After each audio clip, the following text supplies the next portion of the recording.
السلام عليكم ورحمة الله وبركاته. نحمده ونصلي على رسوله الكريم. أما بعد فأعوذ بالله من الشيطان الرجيم.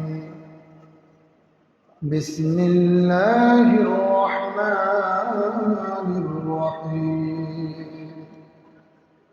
إن الله وملائكته يصلون على النبي يا أيها الذين آمنوا صلوا عليه وسلموا تسليما.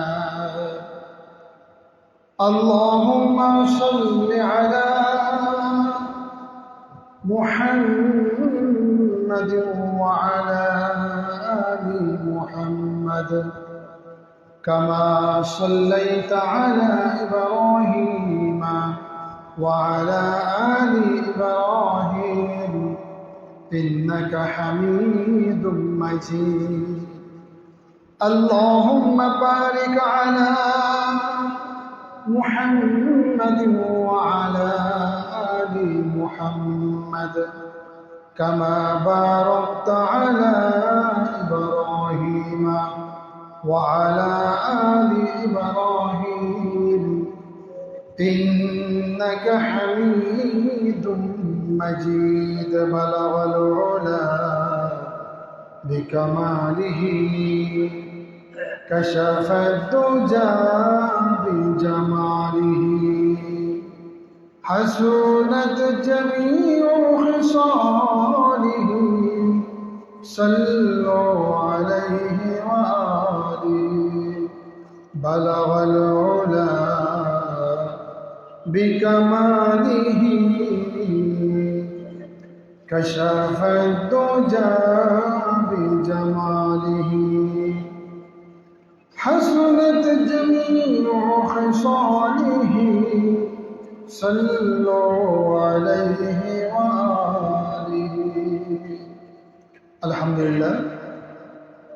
সম্মানিত মুসল্লিগণ, শ্রদ্ধেয় মুরব্বীগণ, সর্বস্তরের ইসলাম প্রিয় তাওহীদি জনতা, বাসা বাড়িতে অবস্থানরত দিনদার পরহেজগার নারী সমাজ সকলকে আজকে 18ই রবিউল আউয়াল 1447 হিজরি মোতাবেক 28শে ভাদ্র 1432 বঙ্গাব্দ 12ই সেপ্টেম্বর 2025 ঈসাইয়ের পবিত্র জুমাবারের শুভেচ্ছা জানাচ্ছি এবং কোরআন ও সুন্নাহ ভিত্তিক ধারাবাহিক আলোচনায় আপনাদের সকলকে আমি স্বাগত জানাচ্ছি।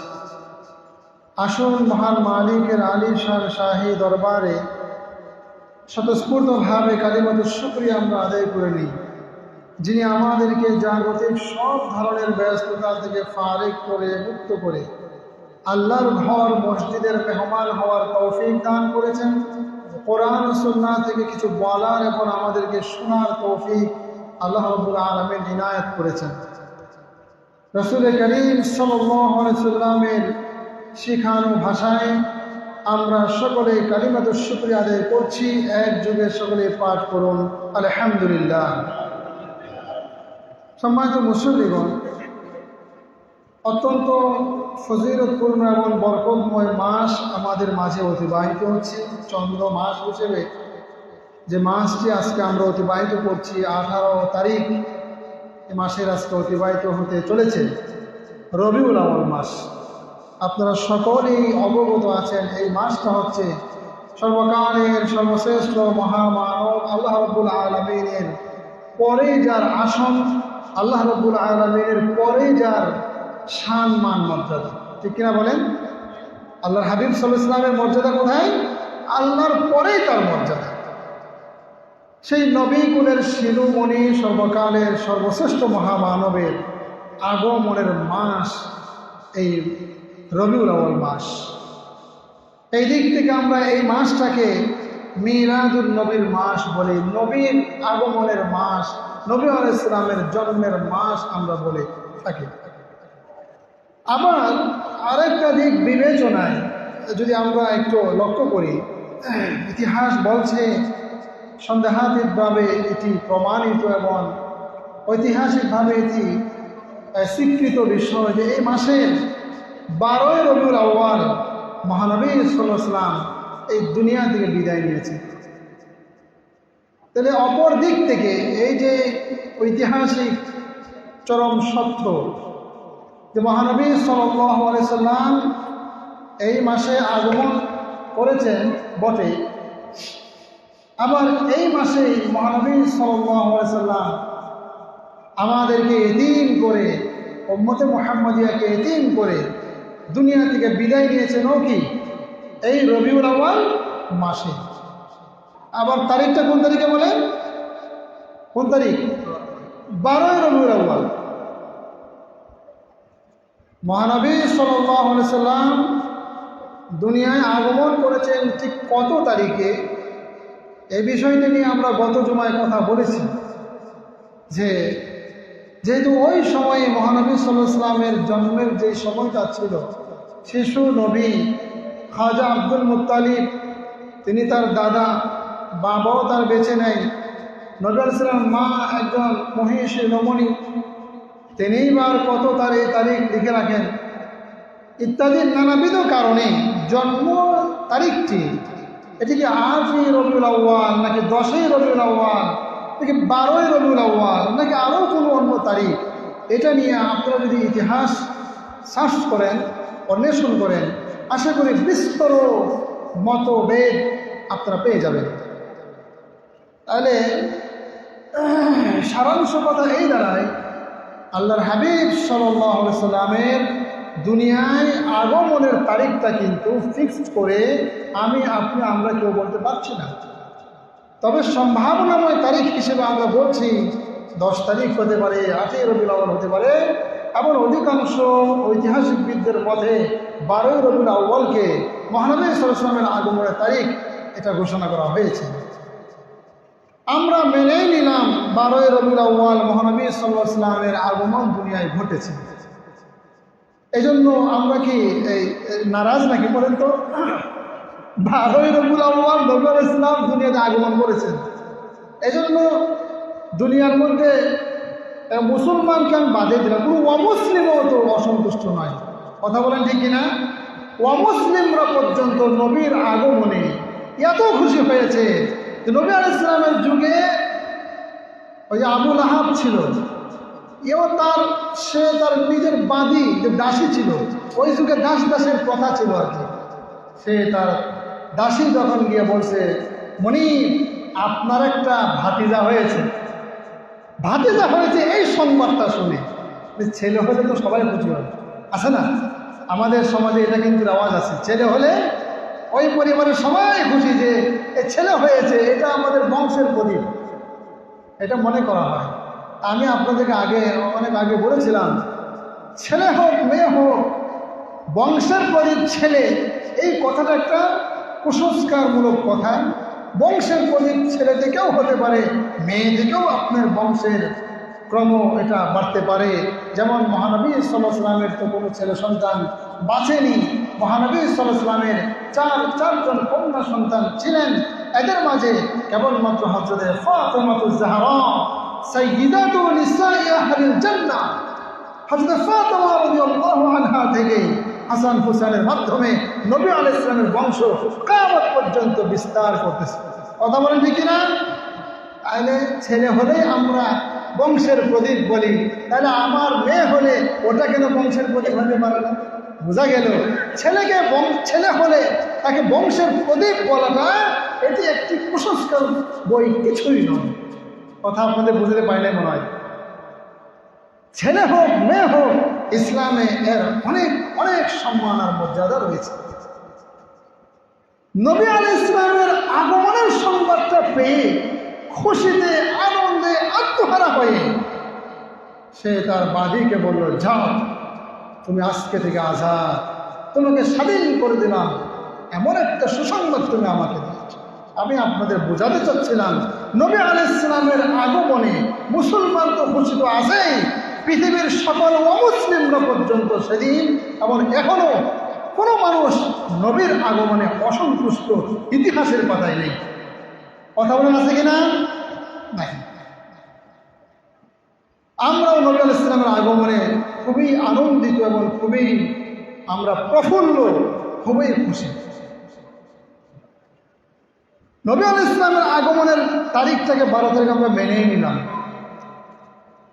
এরপরে হচ্ছে নবী আলাইহিস সালামের দুনিয়া থেকে বিদায় নেওয়ার তারিখ। নবী আলাইহিস সালাম যেদিন দুনিয়া থেকে বিদায় নিচ্ছেন সেদিন সারা পৃথিবী এত আপডেট হয়েছে, এত সচেতন হয়েছে মানুষ যে নবী আলাইহিস সালাম যেদিন দুনিয়া থেকে বিদায় নিচ্ছেন ওই তারিখটা নিয়ে কোনো ঐতিহাসিক ব্যক্তির কাছে কারোর কাছে কোনো দ্বিমত নাই। নবী আলাইহিস সালাম ১,৫০০ বছর পূর্বে এরকমই কোনো এক 12 রবিউল আউয়ালে দুনিয়া থেকে বিদায় নিয়েছে। বলেন কি দাঁড়াইল? 12 রবিউল আউয়াল নবী আলাইহিস সালামের দুনিয়ায় আগমনের তারিখ, ওই একই 12 রবিউল আউয়াল নবী আলাইহিস সালাম দুনিয়া থেকে বিদায় নেওয়ার তারিখ। কথা বুঝতে পারলাম কিনা আপনাদের? বলেন তো, নবীর আগমনের তারিখ কত বলেন? 12 রবিউল আউয়াল। এটি একাংশের মত অনুযায়ী এবং সকল ঐতিহাসিক ব্যক্তিবর্গের মত অনুযায়ী নবী আলাইহিস সালামের দুনিয়া থেকে বিদায় নেওয়ার তারিখও হচ্ছে কোন তারিখ বলেন? 12 রবিউল আউয়াল তারিখ। এখন যারা সেদিন আমি গত জুমায় বলেছিলাম নবী আলাইহিস সালামের সুন্নাহ এবং আদর্শকে মানার মাঝে নবী আলাইহিস সালামের মুহাব্বত আর ভালোবাসা রয়েছে।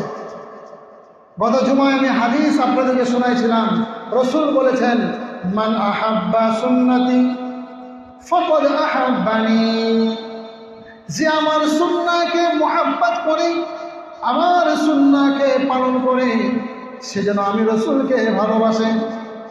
ওয়ামান আহাব্বানি কানা মাই ফিল জান্নাহ, যে আমি রাসূলকে ভালোবাসলো ময়দানে হাসরে সে আমার সাথে জান্নাতে অবস্থান করবে। আমরা হাদিস পেলাম নবী আলাইহিস সালামের কাছ থেকে, নবীর সুন্নাহকে মানলে নবীকে ভালোবাসা হয়, নবীকে ভালোবাসা হলে নবীর সাথে জান্নাতে জায়গা হবে। জুড়ে বলে সুবহানাল্লাহ।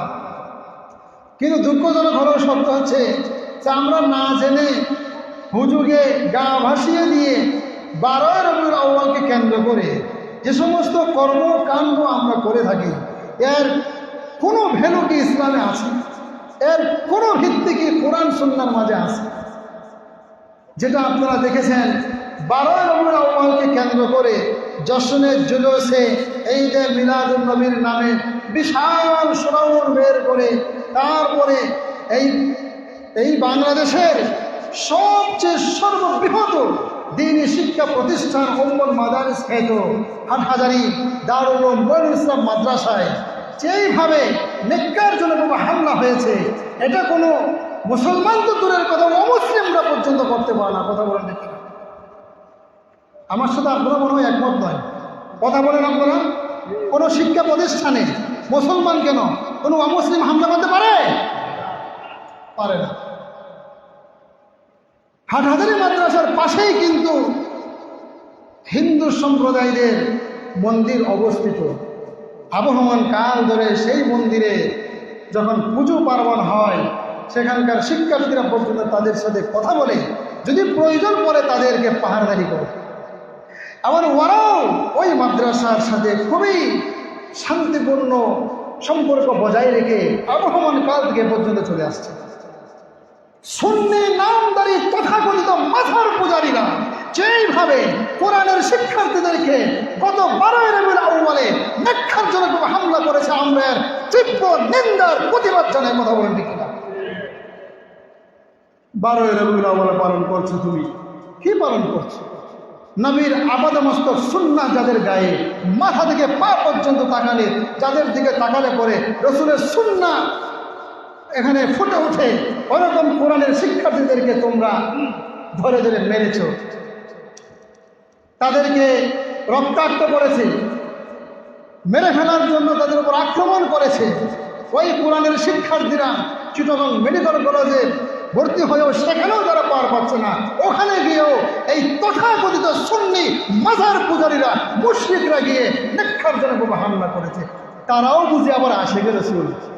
ওরা যদি আশেকের রসুল হয় তাহলে জালেমের রসুলকে, শাতেমের রসুলকে, ওরা যদি নবীর প্রেমিক হয় তাহলে নবীর দুশ্মনকে, ওরা যদি নবীর আশেক হয় তাহলে নবীর শত্রুকে। কথা বলেন আপনারা ঠিক কিনা? এই মাজার পূজারী মুশরিকরা, কবর পূজারী মুশরিকরা কোনোদিনও নবীর আশেক হতে পারে না, ওরা নবীর দুশ্মন ছাড়া কিছুই নয়।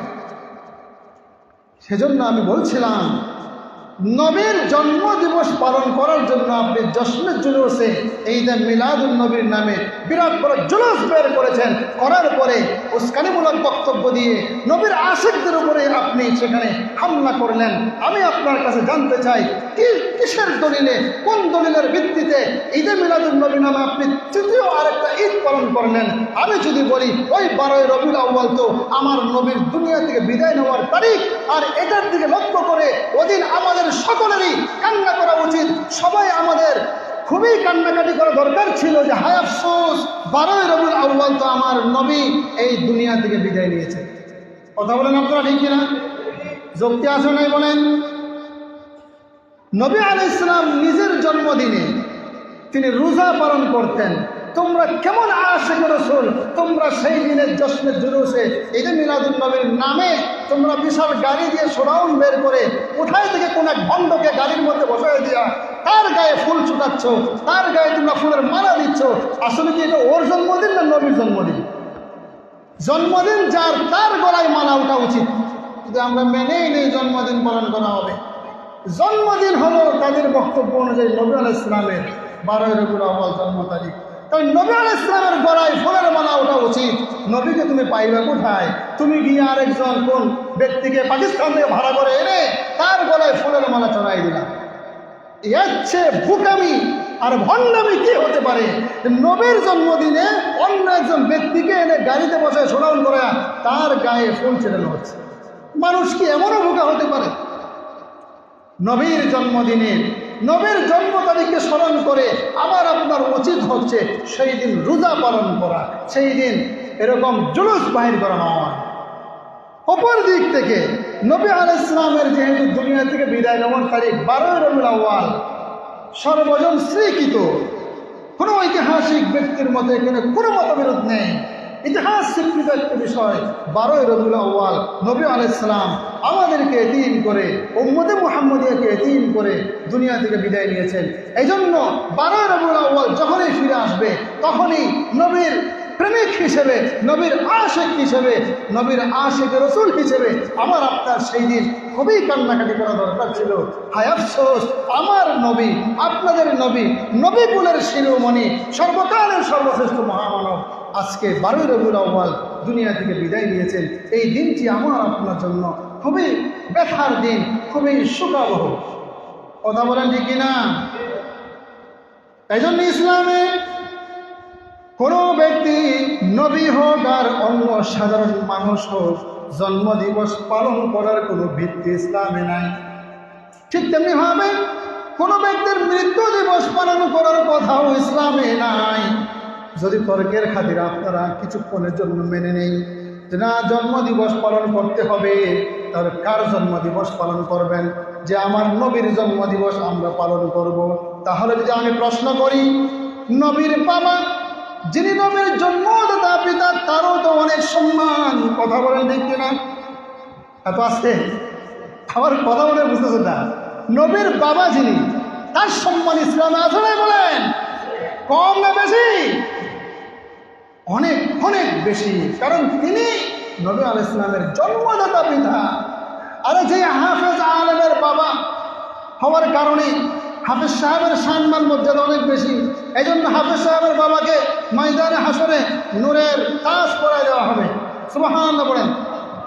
তাহলে হাফেজ সাহেবের বাবার যদি এই সম্মান হয়ে যায়, ওনার সন্তানকে হাফেজ বানাইছে এইটুকুর জন্যই তার পুরস্কার হচ্ছে ময়দানে হাসরে ভিআইপি প্যানেলে সে থাকবে, মাথায় নূরের তাজ থাকবে।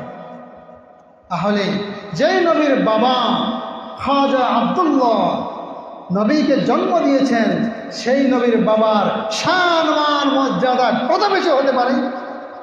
তাহলে তো আমি বলবো নবীর জন্ম দিবস পালন করার পাশাপাশি নবীর বাবা হাজা আব্দুল্লাহরও জন্ম তারিখ তালাশ করতে হবে, তারও তো জন্ম তারিখ পালন করা লাগবে। অনুরূপভাবে যদি কেউ প্রশ্ন করে তাহলে তো নবীর বাবার সম্মান মর্যাদা অনেক বেশি। ওই বাবাকে যিনি জন্ম দিয়েছেন হাজা আব্দুল মুত্তালিব, ওই হাজা আব্দুল মুত্তালিবেরও তো সম্মান কম না। কথা বলেন আপনারা, ঠিক কিনা? তাহলে হাজা আব্দুল মুত্তালিবেরও জন্মদিবস পালন করতে হবে। দরকার আছে না বলেন? এবার যদি প্রশ্ন করে হাজা আব্দুল মুত্তালিবের বাবা, তার যে বাবা ছিল তারও তো জন্মদিবস পালন করা দরকার। এইভাবে যেতে যেতে যদি আদম আলাইহিস সালাম পর্যন্ত চলে যায়, কারো সম্মান কম নয়। তাহলে পৃথিবীর মাঝে এমন কোনো দিন থাকবে না যে এই দিন কোনো না কোনো ব্যক্তির জন্মদিবস পালন করা হবে না। সেজন্য ইসলাম বলছে কোনো জন্মদিবস পালনের ভ্যালু আর ভিত্তি ইসলামে নাই, কোনো মৃত্যু দিবস পালনের ভিত্তি ইসলামে নাই। ভাইরা আমার, বোঝার চেষ্টা করুন। নবীর আশিক হিসেবে শুধুমাত্র আবেগ দিয়ে নয়, নবীর কোরআন এবং সুন্নাহ দিয়ে বোঝার চেষ্টা করুন।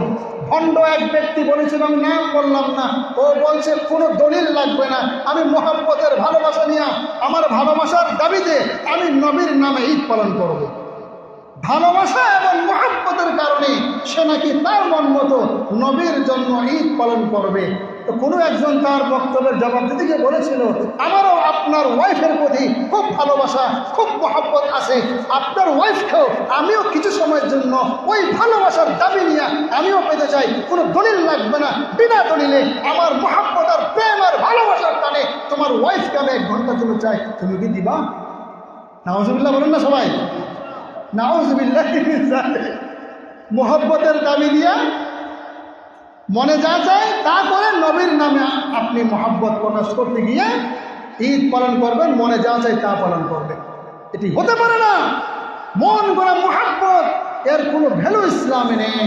ওই মহব্বত আপনাকে করতে হবে যে মহব্বত সাহাবায়ে কেরাম করেছেন। সাহাবায়ে কেরামগণ যেইভাবে রাসূলকে ভালোবেসেছেন, ওই ভালোবাসা আমাকে আপনাকে হাসিল করতে হবে। এটার মাপকাঠি হচ্ছে ওই হাদিসটা যা আমি গত জুমায় বলেছি, মান আহাব্বা সুন্নতি ফাকাদ আহাব্বানি। আল্লাহর হাবিব রাহমাতুল লিল আলামিন বলেন, আমার প্রতিটা সুন্নাহকে যে ভালোবাসে সে আমি রাসূলকে ভালোবাসলো। সুন্নাহকে যে ভালোবাসবে আমাকে ভালোবাসবে। নবীর সুন্নাহকে আমরা সবাই মিলে আঁকড়ে ধরার চেষ্টা করি। ব্যক্তি জীবনে আমি নবীর সুন্নাহকে প্রতিষ্ঠিত করার চেষ্টা করি। আমার ব্যক্তি জীবনে ঘুমানোর সময় ঘুম থেকেই শুরু করি। ঘুমানোর সময় নবী আলাইহিস সালাম মিসওয়াক করেছেন, ওযু করেছেন, ডান কাত হয়ে তারপরে শুয়েছেন, ঘুমিয়েছেন। আপনি ওইভাবে মিসওয়াক করে ওযু করে তারপরে ডান কাত হয়ে শুয়ে ঘুমায় যান। ঘুম থেকে ওঠার পরে আপনি পড়ুন, দোয়া পাঠ করেন, দোয়া পাঠ করে আবার মিসওয়াক করে ওযু করেন। ফজরের নামাজটা যথাসময়ে আপনি আদায় করেন। নবীর সুন্নাহকে মানা হবে, নবীকে ভালোবাসা হবে। আপনি যখন মসজিদে আসতেছেন, গত জুমায় বলেছিলাম মসজিদে আসার সময় আপনি উত্তম পোশাক পরে সুন্নাহ এবং খুশবু ব্যবহার করে তারপরে মসজিদে সুন্নাহ মোতাবেক প্রবেশ করেন। মসজিদে প্রবেশের সুন্নাহ আছে, সেই সুন্নাহগুলো পালন করেন। ব্যক্তির জীবনে রাসূলের এক একটা সুন্নাহকে প্রতিষ্ঠিত করার চেষ্টা করলেই আশিক রাসূল হওয়া যায়। এজন্য নবীর আগমন এবং নবীর বিদায়ের এই মাস, মিলাদুন নবী এবং ওয়াফাতুন নবীর এই মাসে কোনো জন্মদিবস কিংবা মৃত্যু দিবস পালন নয়, বরং এই মাসে আমাদের অঙ্গীকার হোক যে আমরা আমাদের ব্যক্তি জীবনে রাসূলের সুন্নাহকে পালন করব। আমরা কি এই অঙ্গীকার করতে পারি না? আল্লাহ তাআলা আমাদের সকলকে এই তৌফিক দান করুক যে আমরা মিলাদুন নবী এবং ওয়াফাতুন নবীর পিছনে পড়ে না থেকে বরং নবী আলাইহিস সালামের যে আদর্শ সুন্নাহগুলো আছে ওগুলাকে আমাদের জীবনে বাস্তবায়নের চেষ্টা আমরা করি। আল্লাহ তাআলা তৌফিক দান করুন, বলুন আমিন। আল্লাহর হাবিব সাল্লাল্লাহু আলাইহি সাল্লামের যে সকল সুন্নাহ রয়েছে তার মধ্যে একটি সুন্নাহ হলো রাসূলের উপর বেশি বেশি দরুদ পাঠ করা। আমি মাসের শুরুতেই আপনাদেরকে বলেছি নবী আলাইহিস সালামের এই আগমন, নবী আলাইহিস সালামের এই বিদায়ের মাসে পুরো মাস ব্যাপী আমরা সকলে দরুদ শরীফের আমল করি। মনে আছে সবাই ইনশাল্লাহ? মনে আছে না? সবাই বেশি বেশি দরুদ শরীফের আমল করুন। যে যত বেশি দরুদ শরীফ পাঠ করবেন সে তত বেশি নবী আলাইহিস সালামের প্রিয় পাত্র হবেন। আল্লাহ তাআলা আমাদের সকলকে কবুল করেন। নামাজের মধ্যে যে দরুদ শরীফ আমরা পাঠ করি ওটা পাঠ করেন। এবং ছোট্ট দরুদ শরীফ প্রতিটি হাদিসের লাইনে লাইনে লেখা, সাল্লাল্লাহু আলাইহি ওয়াসাল্লাম, সাল্লাল্লাহু আলাইহি ওয়াসাল্লাম আপনি পাঠ করুন। আপনার মধ্যে নবীর ভালোবাসা মোহাব্বত তৈরি হবে। আল্লাহ তাআলা আমাদের তৌফিক দান করেন। সম্মানিত উপস্থিতি, আলোচনার একেবারেই শেষ প্রান্তে এসে আপনাদের কাছে বিনীতভাবে একটি অনুরোধ জানাবো। আপনারা জানেন যে আলহামদুলিল্লাহ আমাদের এই মসজিদকে নিয়ে আমাদের পথ চলা। আমরা একই সাথে এই মসজিদে নামাজ পড়ছি, একই সাথে এই মসজিদে আমরা 5 ওয়াক্ত নামাজ থেকে শুরু করে জুমা সব কিছু আদায় করি।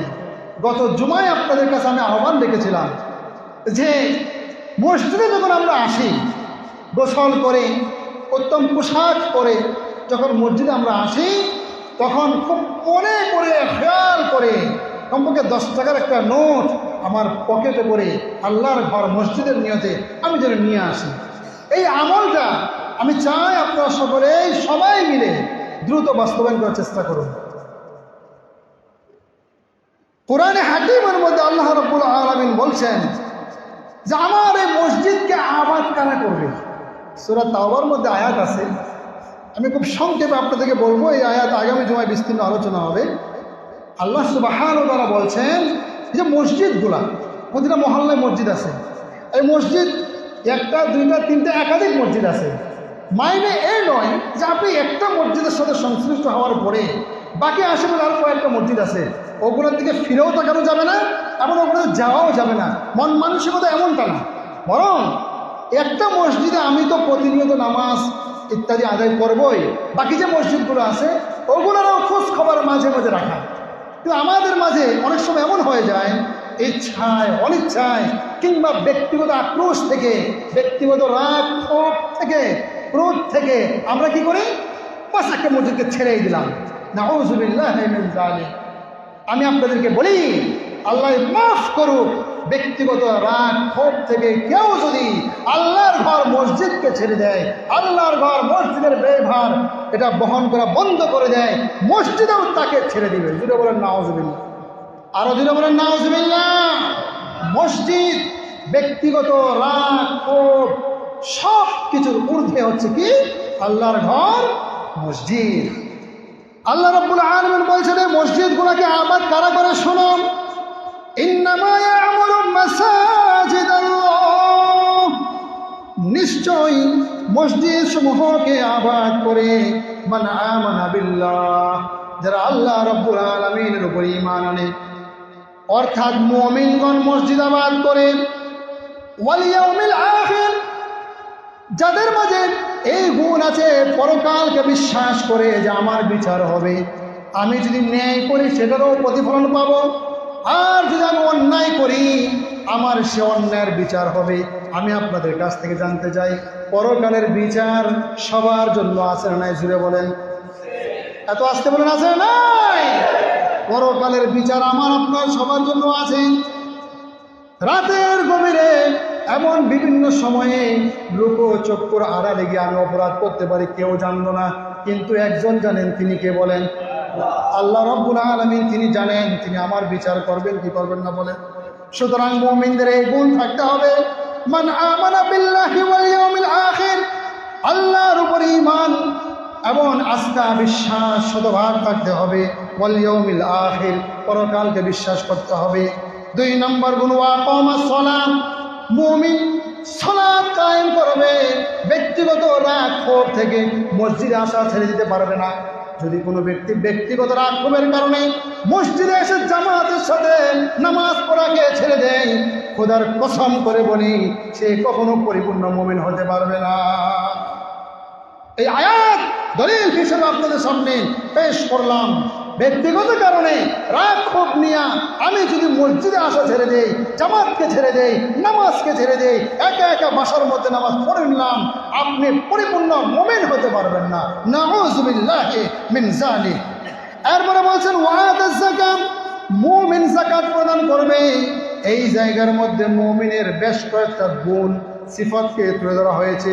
পরকালকে বিশ্বাস করবে, মসজিদে এসে জামাতের সাথে সালাত কায়েম করবে, আর বছরে একবার যাকাত আদায় করবে। এই গুণগুলা মুমিনের মধ্যে থাকতে হবে। চতুর্থ নম্বর গুণ, ওয়ালাম ইয়াখশা ইল্লাল্লাহ। ওয়ালাম ইয়াখশা ইল্লাল্লাহ, আল্লাহকে ছাড়া পৃথিবীর কোন মানুষ, রাজা মহারাজা, নেতা নেত্রী, কাউকে ভয় করা চলবে না। সত্য কথা উচ্চ কণ্ঠে নির্বিঘ্নে সবার সামনে বলতে হবে। কথা বলেন ঠিক কিনা? কাউকে ভয় করা চলবে না, নির্বিঘ্নে কোরআন হাদিসের সত্য কথাগুলা, এমন আপনাকেও সত্যের সাথী হয়ে সত্য উচ্চারণ করতে হবে, নির্বিঘ্নে, ভয় পাওয়া চলবে না। এই গুণগুলো হচ্ছে মুমিনের। আল্লাহ তাআলা বলেন যে এই কাজগুলো যারা করবে, এরাই হচ্ছে নিশ্চিতভাবে হেদায়েত প্রাপ্ত। সুবহানাল্লাহ বলেন। আল্লাহ তাআলা আমাদের সকলকে হেদায়েত নসিব করুন। জুড়ে বলুন আমিন। সেজন্য আমরা সবাই চেষ্টা করবো তো ইনশাল্লাহ, আমাদের প্রতিটা জুমায় যেন মসজিদের ব্যয়ভার বহনের উদ্দেশ্যে আমরা যেন কমপক্ষে 10 টাকার একটা নোট সর্বনিম্ন, আমি বললাম আমি যেন আল্লাহর ঘর মসজিদে এসে এর নিচে যেন আমি অর্থটা না দিই। কেন বললাম? আপনার কি একটা আত্মমর্যাদা বলতে কিছু নেই? আমার কি একটা আত্মমর্যাদা নেই? আমি আল্লাহর ঘর মসজিদে যখন দান করব, ওই দানটা 1 টাকার কয়েন, 2 টাকার কয়েন। আরে ভাই, বুঝার চেষ্টা করেন, আল্লাহর ঘর মসজিদ, এটাকে আপনি ভিক্ষুককে দান করছেন। কথা বলেন আপনারা, ঠিক কিনা? মসজিদকে ভিক্ষা? একটু আওয়াজ দিয়ে বলতে হবে আপনাদের, এটা কি ভিক্ষুককে আপনারা টাকা দেন? সুতরাং ভিক্ষুককে যদি টাকা না দেন, তাহলে ছেঁড়া নোট আমি চাই আপনাদের কাছ থেকে যেন মসজিদে আর না আসে। কষ্ট পাইতেছেন আমার কথায় নাকি? কষ্ট পাচ্ছেন? ছেঁড়া নোট, ছেঁড়া টাকা